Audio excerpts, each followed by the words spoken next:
Anton. Front page of the Mail, a story on pensions, the painful truth.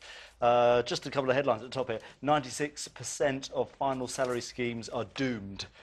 OAPs worst off in Europe and state pensions withering on vine. It's the extent of the pensions crisis was laid bare yesterday by a triple whammy of worrying reports. Almost all blue chip companies now admit their final salary schemes are unsustainable, according to a major survey. At the same time, two separate studies said that Britain's state pension was the worst in the Western world.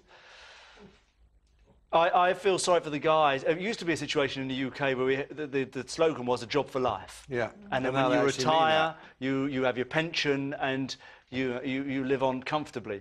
But there are more older people now. People are living longer.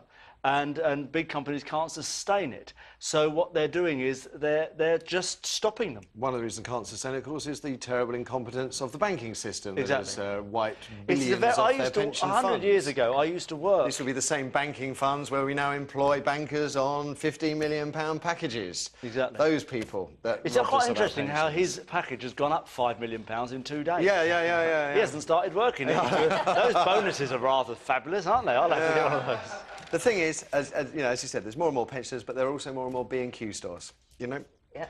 I think, frankly, it's Someone's gotta work their there. responsibility to make sure that their work staff is OK. We will be working till the day we die. Yeah.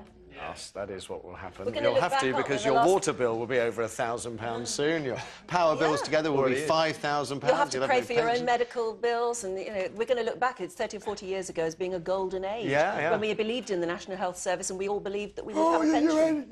We had a really good one. Oh, marvellous. You do that too well. Thank you, Anne. Most kind of you.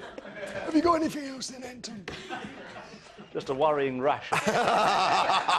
Police host a £2,000 party for gypsies in Camp Dispute. This is in the Daily Telegraph. A police force is spending £2,000 hosting a party for gypsies to improve relations Where's with my the party? travelling community. Well, you see, you're not a travelling community. Got a car? Saturday's event will include traditional Roma bands, dancing, bouncy castles, storytelling. There once was a gypsy who concreted over a field. And even competitions using Nintendo Wii. Oh, shut up. Aren't you supposed to have electricity for that? Anyway, I don't think you... But no, isn't that right? They have normal, all that sort of... Does everybody get a party then, or is it just the travelling community? No, it's just to improve relations between the police and the travelling community. Right, OK. That's basically it. I think they feel it's going to be better to work together. Soon they'll be hosting a party for cyclists and people OK. Tour de France. Why? Well, no, I'm just thinking of the way because you're always cross about the police and cycling and... Yeah. I said, don't worry, you'll get your time. They will want to improve relations with you and throw you your Eventually, own. yes, eventually. Anything else, Anton? I've got here in the Sun a little thing here on the side, on page 22 actually. Obama, I still like a cigarette. Why? I thought he was trying to I thought he was sent by God. I didn't realise he smoked. Barack Obama has admitted he still has the odd cigarette after signing America's toughest ever anti-smoking laws. It's quite a stressful situation. He probably pops back, has a smoke in the garden, watches the dog run around, and then gets back and, reads a very long speech.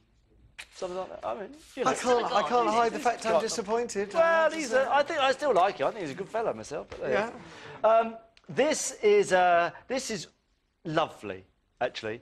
Andy Murray. OK, Andy Murray, yeah. We love him. Oh, you changed the tune. No, I've always liked him. I thought he was marvellous. You said he was a genius. I just said he was brilliant. We like him a lot. But we have another girl who's won a match at Wimbledon. Oh, we're thrilled. Elena Baltacha She won a first-round match yesterday against a girl called Alona Bonodarenko, a Ukrainian player who's very good, actually. She's just ranked outside. She's about number 33 in the world. Very good player. She's almost seeded. If it wasn't for Sharapova getting a seeding on a medical, she would have been seeded. So our girl has beaten a ranked player, which is really good. If she had lost, like all the other guys and girls, it would have been the worst Wimbledon in the modern era. Is that right? Yeah. Everybody. We got a young lad there. What's his name? That's what happens every year. He's lost 8 years in a row. First round. Can't think of his name out. First round.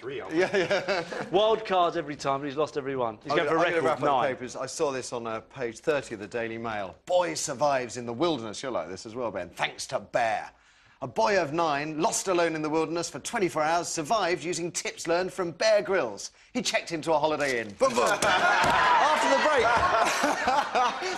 break, it's water, a basic human right. Should Australia... I bet you must have had moments, Ben. There must be moments you thought anything for a hotel.